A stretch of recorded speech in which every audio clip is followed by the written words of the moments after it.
and the melody, especially the chorus, sticks. And the art of that, it just happens. Like all these musicians. Gene Simmons was not just a rock star. He was the fire-breathing face of Kiss, the man with the tongue, the makeup, the money, and the ego that filled every room. For decades, he sold the world a fantasy of power, fame, women, and control. But behind the stage smoke, another story kept following him. There were messy romances, crude interviews, lawsuits, public accusations, and moments that made people ask where the character ended and the real man began. Gene built his image on being untouchable.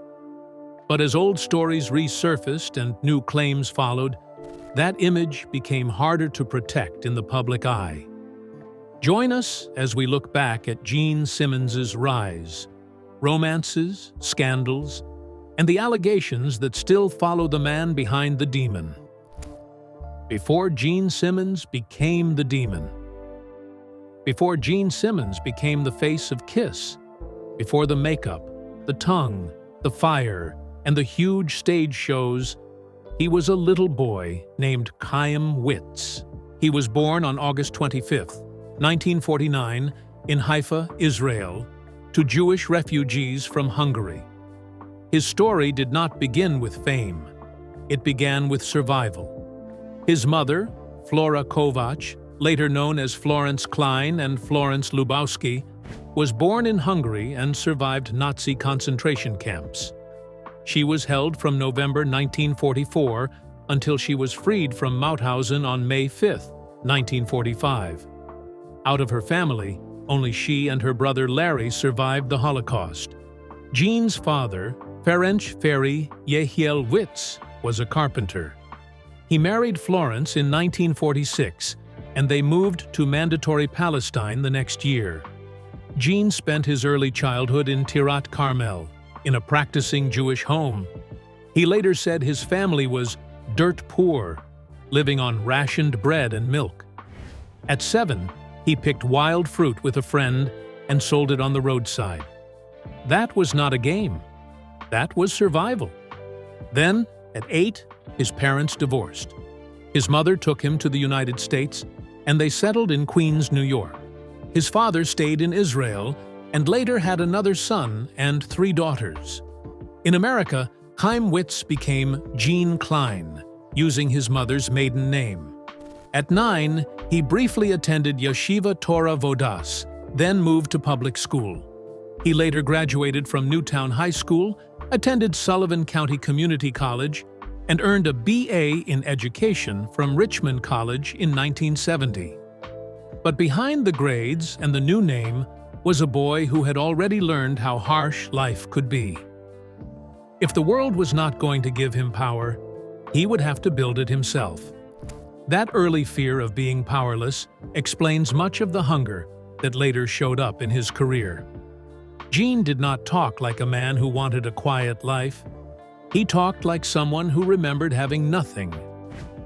The jobs, the Beatles, and the first big dream. Before music changed Gene's life, he worked normal jobs in New York City. That part of his story feels almost strange now, because the man people remember became one of the loudest faces in rock. But before all that, he was just trying to survive and move up. He was a strong typist and worked as an assistant to an editor at Vogue. He also spent 6 months as a 6th-grade teacher on the Upper West Side. Still, the classroom was never going to be enough for him. Music had already pulled him in. The Beatles had a huge effect on him.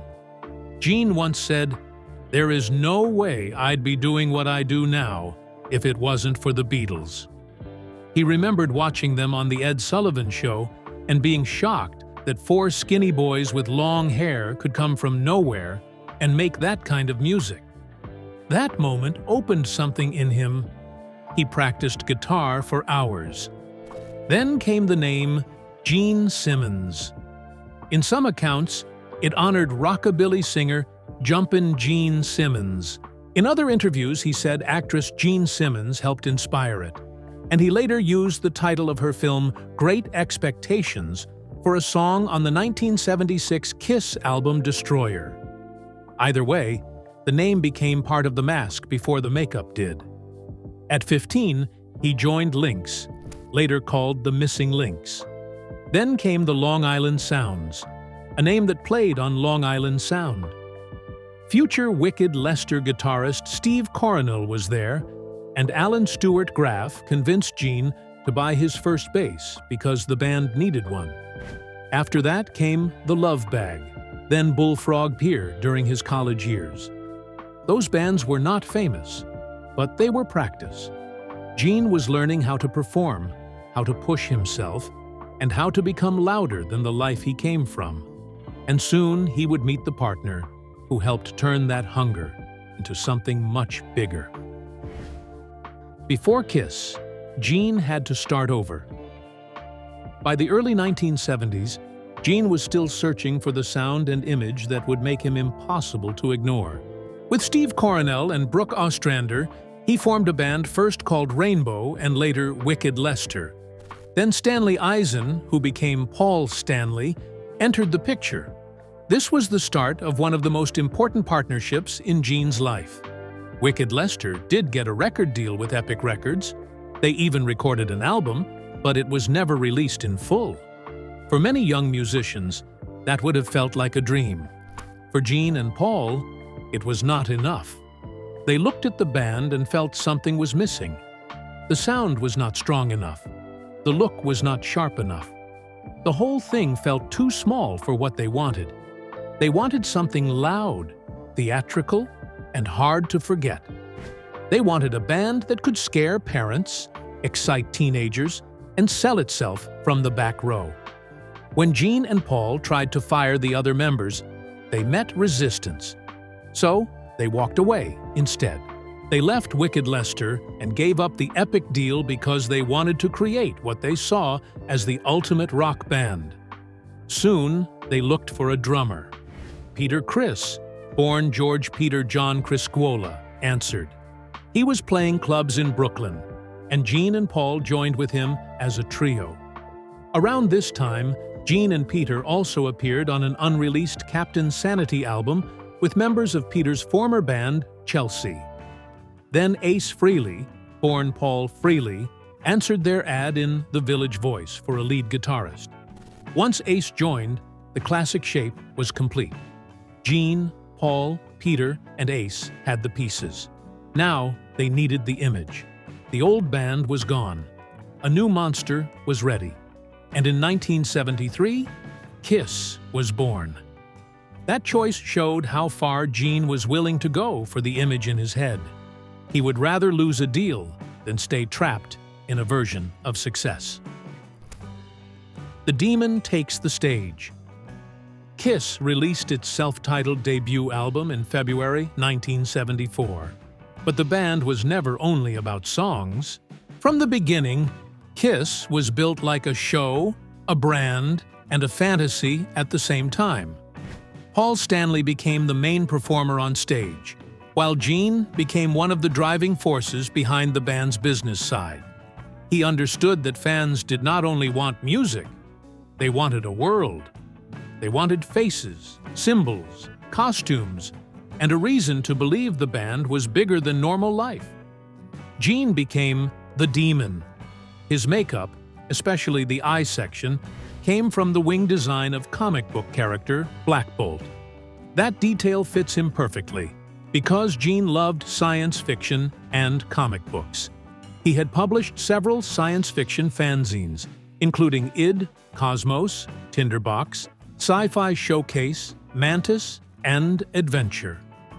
He also contributed to other fanzines, so when he created his stage image, he pulled from the strange worlds he already loved. Kiss gave fans blood, smoke, fire, high boots, black leather, and painted faces. The band looked like superheroes, villains, and nightmares mixed together. Gene's tongue became famous. His bass became part of the show. His stage act made him look less like a normal singer and more like a creature from another world. But under the makeup, the business mind was working just as hard. Gene helped push Kiss into merchandise, branding, and a huge fan machine. The band was not just selling records. It was selling posters, toys, shirts, and identity. That made Gene powerful. It also helped create the image of a man who could turn anything into money. And once the world praises someone for being that bold, the line between confidence and arrogance can start to disappear.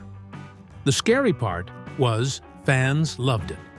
The more Gene turned himself into a monster, the more people paid to watch. That applause taught him that shock could be profitable. Kiss becomes bigger than music. By the late 1970s, Kiss was no longer just a rock band. They had become a full pop culture machine. In 1978, they appeared in the NBC TV movie Kiss Meets the Phantom of the Park, proving that their image had moved beyond music.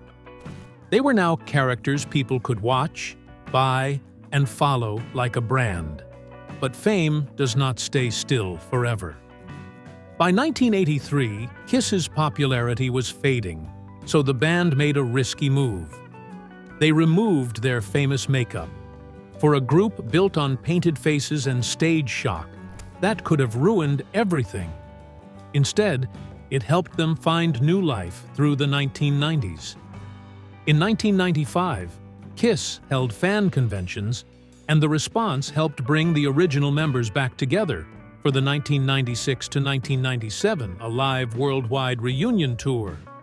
In 1998, they released Psycho Circus, but the original lineup did not last. Tommy Thayer later replaced Ace Frehley, and Eric Singer replaced Peter Criss. Gene also pushed beyond music. He appeared in Runaway, Miami Vice, Trick or Treat, and Wanted, Dead or Alive. Later, he created and appeared in shows like My Dad the Rock Star, Mr., Romance, Rock School, and Gene Simmons' Family Jewels.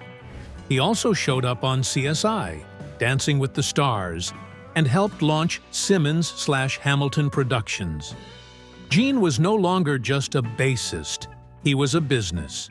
Music opened the door, but television, film, and branding kept his name alive when trends changed. The woman who held Gene Simmons accountable. Gene Simmons made women part of his public image for decades. He did not hide from that. He leaned into it. He had live-in relationships with Cher and Diana Ross, and he later revealed that he fell in love with Diana while he was still dating Cher. That one detail alone shows how messy his romantic life could become. But the woman who stayed in his life the longest was Shannon Tweed. Shannon was born on March 10, 1957, in St. John's, Newfoundland. She grew up on a mink ranch in Whitbourne and was one of 7 children. After her father, Donald Tweed, fell into a coma after a car crash, her mother moved the children to Saskatoon and studied nursing while the family survived on welfare. Shannon later entered beauty pageants, had breast enhancement surgery at 20, and became connected to Playboy. She lived at the Playboy mansion for about 14 months as Hugh Hefner's partner, and in 1982, she became Playmate of the Year. The mansion was also where she first met Gene. They began dating in 1983. For years, Gene joked that they were happily unmarried. He also repeated a Groucho Marx-style line saying, "Marriage is an institution, and I don't want to live in an institution." But Shannon was not just a woman in the background. She became the person who held his real life together. They had 2 children, Nick, born in 1989, and Sophie, born in 1992. In 2011, Gene said, "I need Shannon in my life. Not just because of love and family, but because she holds me accountable." After 28 years together, Gene and Shannon married on October 1, 2011, at the Beverly Hills Hotel. Still, marriage could not erase the image he had built long before her. Because before Gene became a husband in the public eye, He had spent years turning his private life with women into part of the Gene Simmons legend. The 5,000 women claim that changed with time. For years, Gene bragged about his sexual history as if it were another trophy on the shelf. In 2010, he claimed he had slept with 5,000 women and said he had a Polaroid picture of each encounter, including the hotel key from where it happened. At one time, this kind of claim was treated like wild rock star talk. It fed the image of Gene as a man who lived by his own rules. But over time, that same story started to feel different. It was not only a wild number anymore, it became a symbol of how he had made women part of his brand. On Gene Simmons' family jewels, Shannon found a key to the lock boxes that held the photos and confronted him. That moment pulled the old rock star act into the family home. This was not a concert story. This was his longtime partner looking at proof of a past that was still sitting inside their house. Gene eventually showed remorse and agreed to get rid of the photos. The episode ended with Shannon setting the collection on fire. It was dramatic, but it also felt like a message. The past could not stay hidden forever. Gene has often said he never drank or used drugs. He believed he was an outcast in rock because he stayed away from alcohol and substances. He said his mother was the reason. "I'm my mother's only child," he said, adding, "I had no right to harm my mother.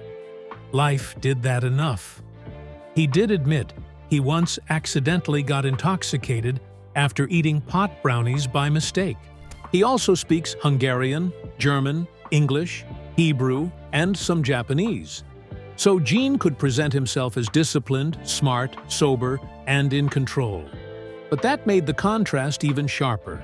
His controversy did not come from drugs or drunken chaos.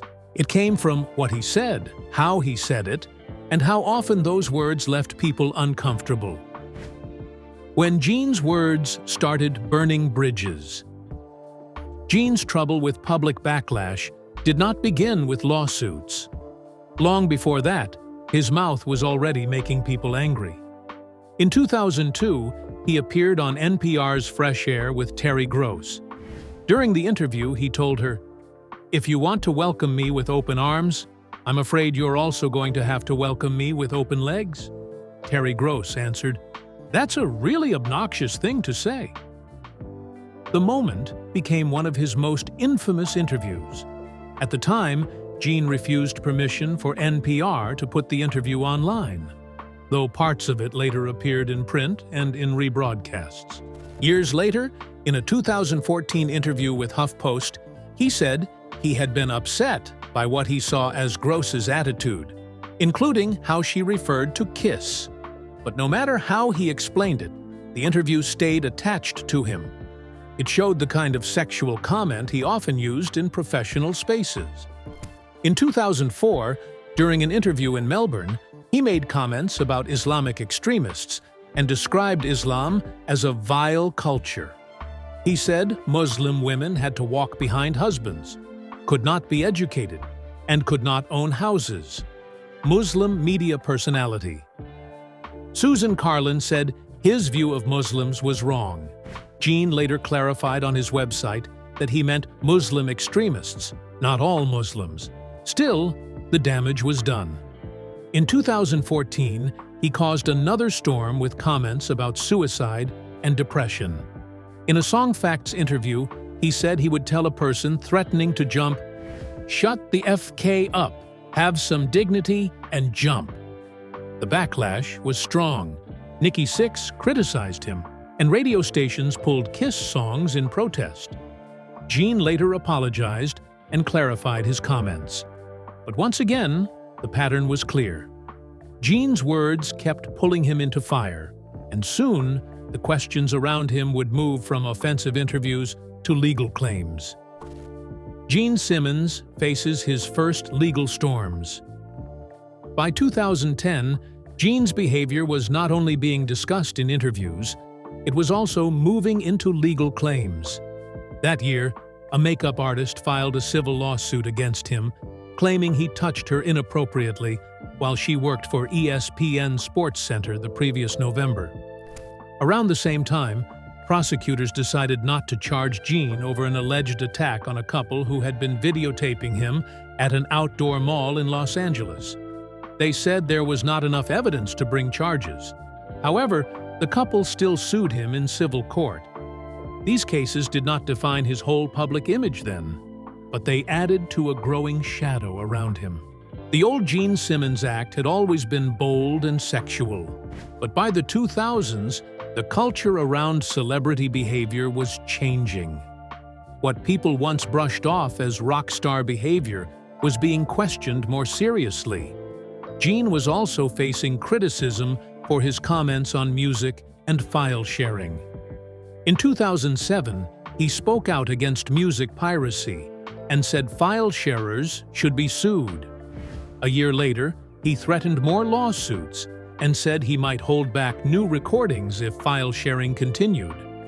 In 2010, after Anonymous attacked his website with a DDoS, he answered with strong comments, and Anonymous attacked the site again. In 2014, he said, "Rock was murdered," blaming file sharing and saying people no longer valued music enough to pay for it. These were not misconduct allegations, but they added to the picture of Gene as someone who did not soften his words. He was not afraid to offend, threaten lawsuits, or speak like the room belonged to him. For years, that attitude had helped make him famous. But by 2017, the same attitude was about to bring him into one of the strangest and most serious controversies of his later career: the Fox News ban and the lawsuit that followed. In November 2017, Gene appeared on Fox and Friends and Mornings with Maria to promote his book On Power. But the visit became one of the strangest controversies of his later career. According to reports, Gene later entered a staff meeting uninvited, opened his shirt, exposed his torso, and shouted, "Hey chicks, sue me!" He was also accused of telling jokes about Michael Jackson and pedophilia, making mocking remarks about staffers, and touching employees on the head with his book. Fox News reportedly banned him for life from its programs and properties. Gene later apologized, saying he had a tremendous amount of respect for the workers and was sorry if he had unintentionally offended anyone. He also said reports were exaggerated and misleading. Then, in December 2017, he faced a serious lawsuit from an anonymous woman described as a longtime on-air personality for a local rock station. She said the interview happened in the green room of a Rock and Brews restaurant at San Manuel Casino, a chain Gene co-founded. According to the lawsuit, Gene allegedly grabbed her hand and placed it on his knee, kept turning normal questions into sexual innuendos, commented that she must use lotion, and later flicked or struck her in the throat. After the interview, during promotional photos, she claimed he touched her butt. The lawsuit included claims of sexual battery, gender violence, assault, gender discrimination, and emotional distress. Gene denied the allegations. On Facebook, he wrote, "For the record, I did not assault the person making these accusations in the manner alleged in the complaint or harm her in any way." In July 2018, court papers said a settlement had been reached. The terms were not made public. The settlement did not prove guilt, but the story stayed with him. And once that story was out, it did something bigger. It made other people look back at their own uncomfortable moments with Gene and ask if this had been happening in plain sight for years. The women who remembered Gene differently. After the 2017 lawsuit became public, other voices looked back at their own experiences with Gene. Australian music journalist Kathy McCabe wrote that the only interview she ever walked out of was with Gene Simmons. She said it happened in the 1990s during a face-to-face interview in Sydney. According to her, Gene kept using sexist lines about Australian women instead of answering her questions.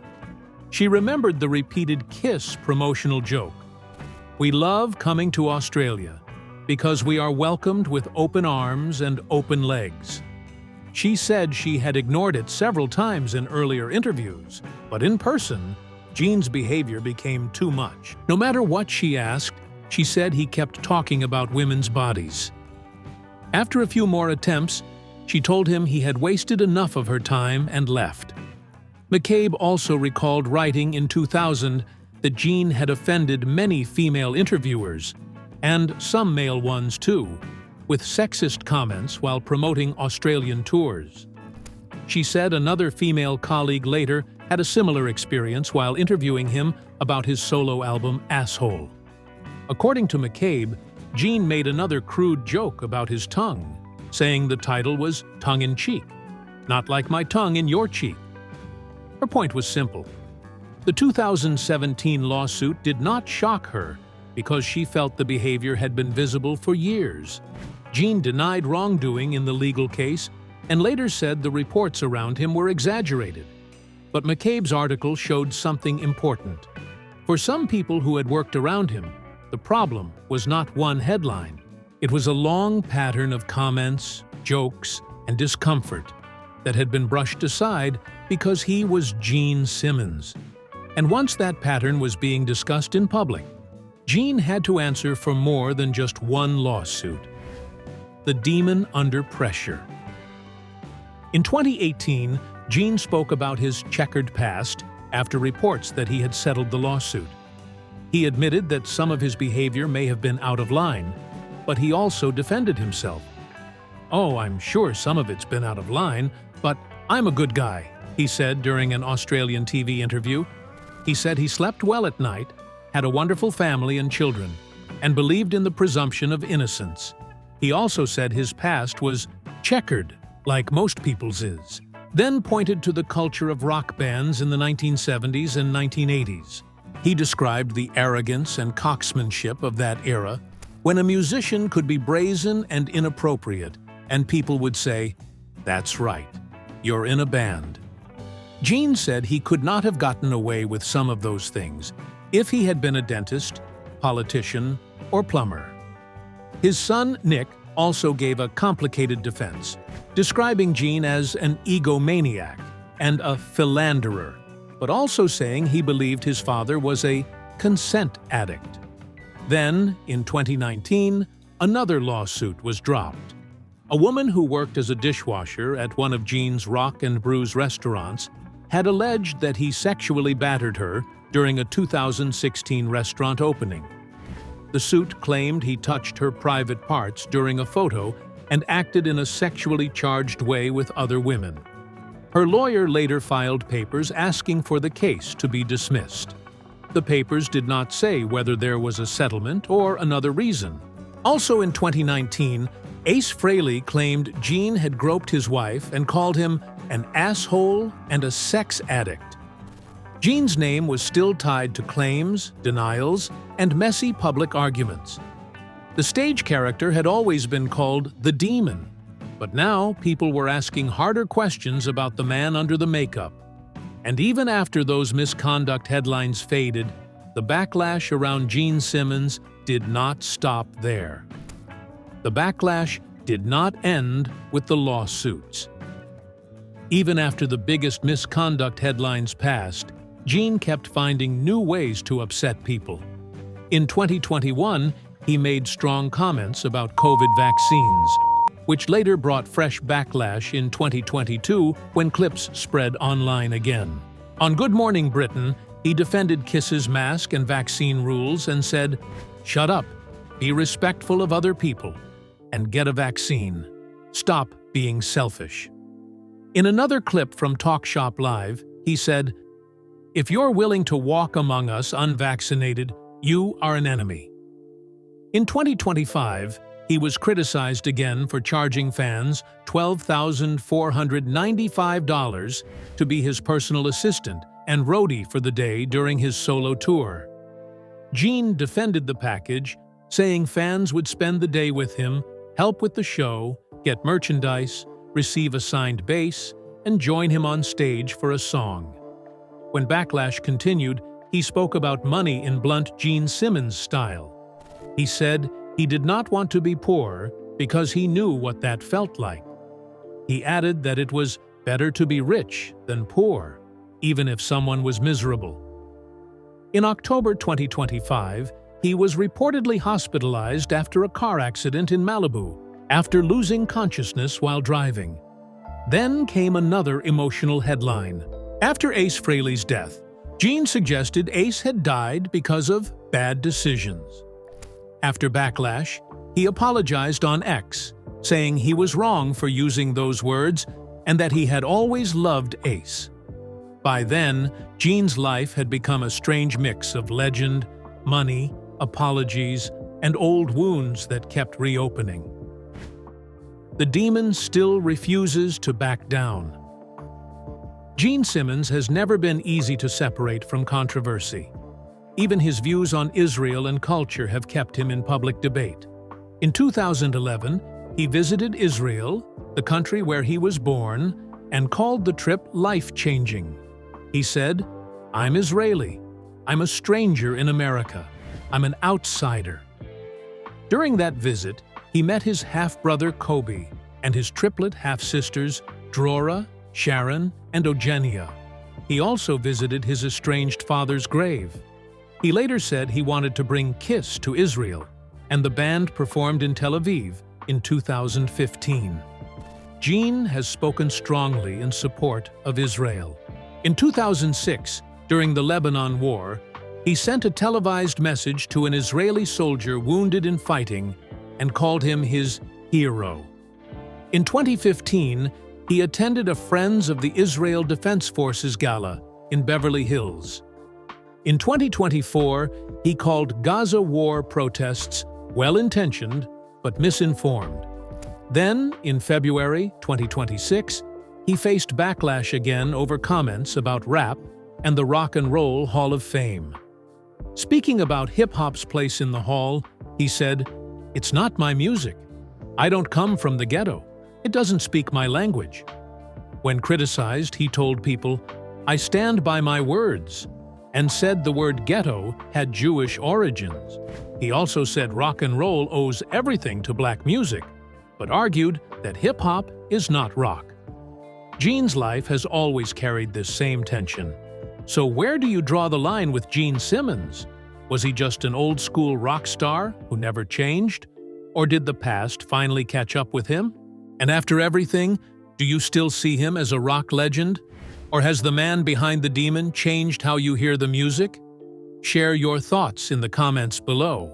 And don't forget to hit like, subscribe, and stay tuned for more incredible stories from Hollywood's fascinating history. See you next time.